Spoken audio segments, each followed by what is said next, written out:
Bonjour, cette vidéo inaugure un nouveau format pour cette chaîne consacré à l'impact de la 4e édition d'Infinity qui est sortie en septembre sur les différentes factions et sectorielles du jeu. On verra sur cette première série de vidéos le nouveau style de jeu de l'ordre militaire, une des 4 sectorielles de la faction panocéanienne. Et pour analyser ces changements, j'accueille avec plaisir Ayadan, un joueur parisien bien connu. D'ailleurs, je vais te laisser te présenter. Du coup, mon pseudo c'est Ayadan, je suis joueur panocéanien depuis mes débuts en 2016. Au départ, je jouais Neoterra, la Neoterra Capital Line Army, et ensuite j'ai un petit peu testé toute la Panocéanie qui existait à l'époque, Acon Continental, ordre militaire et généraliste. Et je suis revenu sur les ordres militaires au moment où Corpus Belli a sorti la refonte fin 2018 avec Varuna pendant la troisième offensive pour plusieurs raisons en fait, parce que la sécurité était nettement plus agréable pour moi par rapport à la version juste avant, qui est la version post-Human Design 3. Et ensuite parce que au forum de Corvus Belli, tout le monde disait que la Sectoria était morte à sa sortie. Surtout parce qu'on avait viré les fusiliers, et que du coup maintenant les lieutenants étaient tous des infanteries lourdes, très chères, et que en plus le lieutenant était facilement repérable dans la liste. Donc je me suis dit à ce moment-là que j'allais essayer de trouver le contraire. Alors, c'était un peu osé de ma part, parce que bon, j'étais un joueur d'un niveau moyen, voilà. Et au tournoi de satellite de Paris en 2019, en fait j'ai réussi à atteindre la 5e place du tournoi, ce qui est bon, à ce jour c'est une de mes meilleures performances. Et t'as donné de sacrées leçons, hein. Moi, je t'ai affronté et c'est vrai que c'était très très intéressant, très agréable de jouer avec toi. Moi, ça fait partie des très bons souvenirs. Sans plus de transition, si tu devais présenter les ordres militaires à un débutant, Yadan, comment tu introduirais cette sectorielle? Les ordres militaires sont ultra flexibles. Et une économie d'ordre. Ouais, c'est ça. Les ordres militaires, en fait, ce qu'il est fini, c'est comparé aux autres sectos panneaux, c'est qu'ils sont ultra efficaces en termes d'utilisation d'ordre sur la mobilité. Ils investissent la table très rapidement et ils peuvent prendre des risques parce qu'ils ont plusieurs points de vie, une bonne armure, ils ont et des qui coûtent pas très PV, ils ont de cher. l'armure moins cher, ouais, parce que maintenant, un peu moins vrai, mais en tout cas à l'époque c'était très vrai.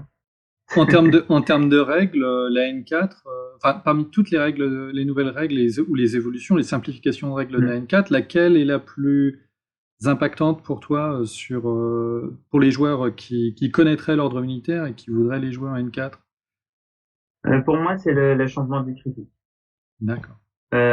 Pour plusieurs aspects, en bien et en mal. C'est-à-dire qu'avant, face à une troupe qui avait qui avait une arme qui ne faisait jamais plus qu'un PV, et que vous aviez une infanterie lourde neuve, vous pouviez passer d'un côté d'un couloir à l'autre sans faire d'esquive, sans faire de mouvement prudent, rien, vous passiez, ouf, le mec vous tire dessus, vous en avez rien à faire. Ouais, balèze, et ça, quoi. c'était, ouais, parce que, en fait, vous savez que vous prendrez jamais plus qu'un PV. Et ça donne, et en fait, c'est chose que justement les joueurs d'un niveau moyen à faible Osez mal pas faire. imaginiste, ouais, ça donne énormément de mobilité en fait cette histoire. Et du coup, voilà. Et là maintenant, avec le changement du critique, ce qui va se passer, c'est que si vous prenez un critique, surtout hors couvert, vous risquez de perdre votre infanterie lourde sur une touche. Sur un critique, votre infanterie lourde peut tomber KO de l'autre côté du couloir. Et donc, ce genre de choses est un peu plus comment dire, vous allez être moins tenté de prendre de ce risque-là. Par contre, d'un autre côté, vu que maintenant vous lancez 2D, quand vous prenez pas un critique, quand vous prenez un critique, c'est juste un PV sec. En défense à couvert, c'est beaucoup plus intéressant parce que vous allez être capable d'encaisser beaucoup plus de tirs de la part d'une troupe qui n'est pas forcément ultra équipée en munitions pour vous abattre, en munitions ou en armes. Mhm. Vous pouvez vous retrouver face à, je sais pas moi, euh, Un Spitfire un, normal en non, disant non, bon, pas un non. Spitfire, non, un Spitfire, c'est bien pour prendre une îlot. D'accord. Non, non, une troupe, genre un Oni Waban, Mm. qui peut pas vous tirer dessus en dessous de 20 centimètres, donc obligé de vous tirer dessus à 40, entre 20 et 40. Euh, mais avec un combi, parce qu'on va dire qu'il a pas pris le... Enfin, du coup, on va prendre Shinobu, par exemple. Voilà, donc, pour une raison ou une autre, on est obligé de vous tirer dessus avec son combi. Mm. Entre 20 et 40, vous êtes à couvert. Et bien, même si vous avez du mal à la toucher, que vous avez perdu quasiment tous vos face à face, elle va avoir énormément de mal à vous sortir, même avec des critiques. Mm. Et Et voilà. le changement de la règle impétueuse sur l'ordre militaire, ça joue ou pas, ou c'est Quasiment secondaire? pas. Parce qu'en D'accord. fait, les seuls qui pourraient être impactés, alors, si et non. C'est-à-dire que quand vous jouez vos chevaliers hors Fire Team, ce que vous devez envisager de pouvoir faire, et bien, vu que vous passez un impétueux dès le tour réactif, là, ça change. Sur cette partie-là, ça change énormément de choses. Parce que du coup, en fait, vous perdez le couvert fixe Mm. et pas Pas au début de autoréactif votre d'après. prochain tour. Mm. Voilà. Sinon, à part ça, il y a que le Magister qui a gagné quelque chose vraiment de ce point de vue-là. Et franchement, pour avoir joué des Magister hors Fire Team, si vous aviez pris le coup, vous étiez intelligent, c'est déjà pas un problème le fait d'être extrêmement impétueux. Donc non, c'est D'accord. il y a eu très peu d'impact de ce point de vue-là. Bon, du coup, on a parlé un petit peu du style de jeu ordre militaire. Quelle unité représente pour toi le plus cet esprit ordre militaire dans la sectorielle? Mais si je dois choisir une troupe qui représente le plus les ordres militaires actuellement, et même la fin N3, c'est le Chevalier de Santiago. Vous prenez le profil Spitfire, donc vous avez un spécialiste qui va bien au corps à corps, bien au tir, il a de bonnes stats. Euh, et en plus, il a un viseur 360 et des règles de terrain, il est Mm. furtif. Donc il y a une Spitfire spécialiste opérative, un impulseur, donc il a des gabarits directs, des grenades EM, donc du spéculatif et de quoi gérer des grosses cibles assez rapidement, et des charges de code, soit pour les classifier ou pour la destruction d'objectifs dans les scénarios où il y a besoin. Donc en gros, ce mec, lui tout seul, il peut pas tout faire, mais il peut faire énormément de choses. Et globalement, les ordres C'est le couteau militaires suisse, quoi. vivent, voilà, c'est ça. Et les ordres militaires vivent par enfin, lui, c'est, comment dire, le parangon des ordres militaires en termes dans leur façon d'être. Voilà. Les ordres militaires, si on doit les résumer à une unité, c'est ça. C'est une petite surprise par rapport à la N3 où, bon, les Knights of Santiago, ils étaient joués, mais c'était pas non plus. Avant leur refonte, oui. Mais depuis leur compte, en fait, ils sont comme Hmm. ça déjà. D'accord. Donc ça nous amène donc en termes de changement au niveau de la N4 sur les 5 unités que tu retiens toi suite à cette nouvelle édition au niveau de l'ordre militaire, les 5 que tu préfères ou qui ont eu le changement le plus significatif. Et pour commencer, j'ai cru comprendre que tu allais me parler de ma bête noire. C'est ça? Ouais. Alors, Gabriel de Fersen. Je pense qu'on va commencer par lui. Alors, qu'est-ce qui a beaucoup changé pour lui? Déjà, le hacking. Tous les hackers sont des hackers d'assaut, enfin les anciens hackers d'assaut. Donc, il y a plus de concurrence sur les programmes. Si vous voulez des programmes, il faut forcément prendre des héros. Et ensuite, le fait que les killer hackers soient beaucoup moins efficaces fait que lui, il a gagné en puissance. Et le fait que maintenant, en gros, le seul programme qui permet de baisser des hackers, c'est Trinité. Il avait déjà en M3. Il n'y a plus d'autres programmes encore plus puissants de disponibles. Et bien, en fait, ça veut dire qu'il est au même niveau de puissance que n'importe quel killer hacker. En gros, il agit comme un hacker, plus un hacker ancien d'assaut, plus un killer hacker. Vous avez un 2 en 1, plus une Spitfire, plus un art martial et une bonne CC, un bon PPS, une sortie, tout ça, une arme de corps à corps. Donc je sais que le choc, c'est un peu rire maintenant, mais en fait, c'est très bien contre du myrmidon. C'est ça, c'est ce que j'allais te dire, hein, ça surprend. Et tout ce qui compte sur du no wound ou d'autres petits gadgets pour survivre Et qui n'a pas choc et immunité, qui n'a pas choc ouais. immunité. Donc vous allez enlever l'armure et donc en fait, l'arme de corps à corps, bon, c'est un peu anecdotique. En général, en ordre militaire, faut bien comprendre que vous n'allez pas essayer. Le corps à corps, c'est bien, mais c'est surtout défensif. Première chose que vous utilisez, c'est ça. Et le PS tir. 14 et pas autre chose. En fait, c'est très efficace, parce que c'est votre meilleur. Il y a une volonté de 14 en plus. C'est votre meilleure volonté sur l'intérieur de toute la sectorielle et de toute la panocéanie. Donc en fait, c'est le meilleur hacker côté panocéanien qui existe à l'heure actuelle. C'est le même profil et en fait, c'est Ouais, et purement, en fait, purement il a boosté par les gagné. règles. D'accord. Donc ouais, non, il est devenu Un et avant truc, ouais. T14, les spotlights tombent bien quand même. Donc non, il est devenu très très bien le petit Gabriel. Donc ouais, c'est-à-dire un peu c'est tout. Il était un peu, il shake beaucoup les méta en N3. Moi, je l'aime pas mal. Mais en N4, il est devenu très très bien. En plus, il est moins cher qu'en N3. Rien à dire. Deuxième trou. On va rester sur les infanteries lourdes et on va passer sur le chevalier d'Agis. Alors, ce qu'il y a beaucoup, c'est l'ancien père chevalier. Oui. Donc, ce qui a un petit peu changé sur lui, c'est que donc, ils sont plus 10, mais 15-5. Ça change pas mal de choses. Ils sont plus assaut vers martial niveau 2. Ça, c'est sympa, mais en gros, la grosse différence par rapport à la N3, c'est ça. Wildcard Trooper. Donc, ça veut dire que maintenant, D'accord. votre meilleur team d'hospitalier, qui avant, pour avoir un tour par équipe, était obligé de sacrifier un sergent de l'ordre, lance-roquetteur ou sniper pour pouvoir faire ça. Ou alors, pire, vous étiez obligé de sacrifier un de vos chevaliers hospitaliers HMG pour faire ça.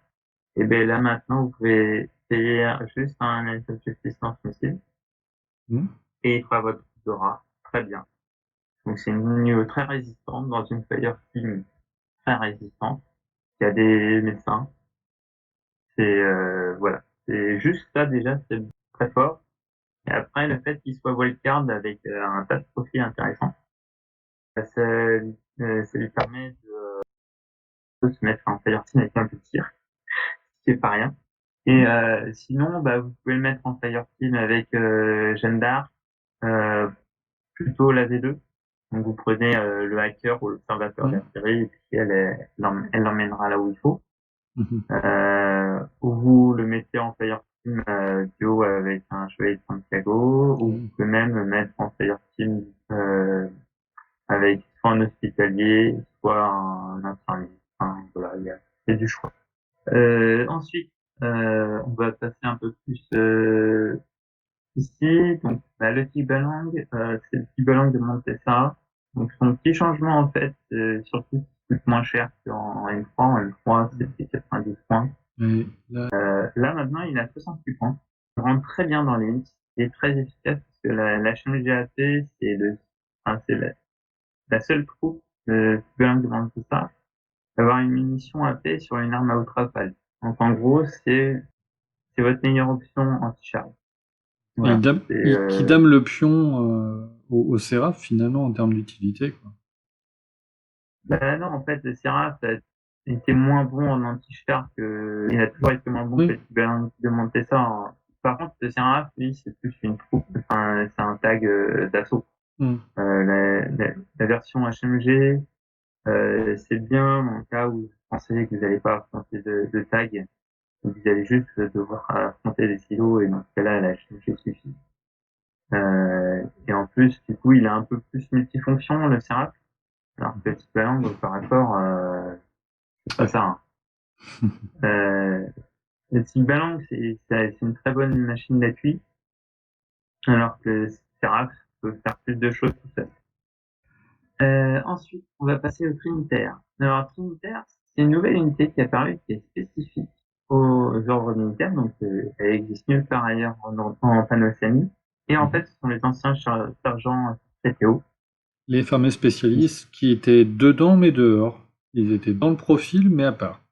Vous pouvez pas les mettre en C'est ça, fireteam. c'est-à-dire que en fait, ce qui s'est passé avec les sergents, le sergent hacker, le sergent MSV2 et les sergents avec Oxford, plus les sergents Théo, étaient des sergents spécialistes. Ils pouvaient pas aller en fire. Là, ils ont viré ça, ils ont laissé un simili pour ceux qui ont du Oxford pour bien dire que vous pouvez pas les mettre en fire, même quand ils ont du Oxford. Mais du coup, ils ont permis aux sergents MSG2 et hackers de rejoindre les fire. Donc oui, les Trinitaires, en fait, donc, du coup, au lieu d'avant d'avoir AVA total sur tous les sergents et que du coup, on puisse spammer le Théo, on en a que 3. C'est pour ça que je croyais à la base que tu les avais sélectionnés comme étant un petit nerf entre guillemets, mais t'avais Non, raison. en fait, c'est pas vraiment un nerf parce que du coup, ça veut dire que ça a été un hub pour les sergents standards. Et pour eux, en fait, ils sont devenus de vrais SK, ils sont plus d'infanterie légère. Ici, donc comme les sergents Gloire, ils sont passés à CC18. Et en fait, CC18, c'est la CC à laquelle vous commencez à potentiellement gagner des face-à-face de manière accidentelle contre des troupes de corps à corps. En fait, là où ils ont eu un up, c'est qu'ils ont gagné des charges creuses, tous. Donc, il y a une CC18, de toute façon, pour faire des classifiés, c'est très bien. Ou pour détruire des objectifs. Avec CC18, la charge creuse sur pour, par exemple, looting and sabotaging, ça suffit. Hein. En 2 heures, l'antenne n'existe plus. Et ils sont descendus en points, en fait. Faut savoir que 27 points avant, vous aviez un combi. Enfin, c'est mieux qu'un boarding, souvent, mais voilà. Vous avez pas de charge de creuse. Mais maintenant, vous avez un profil poseur de mine. Et vous avez un profil 23 points avec une seule machine gun. Et 23 points, c'est vraiment pas cher pour un Théo. Et une troupe camo à N4 qui perd des points, c'est quand même assez rare pour le signaler, donc c'est une En occasion, fait, quoi. ils ont perdu des points de base en fait. Donc ça, c'est 18 Mm. qui ont gagné l'échange de creuse. Mm.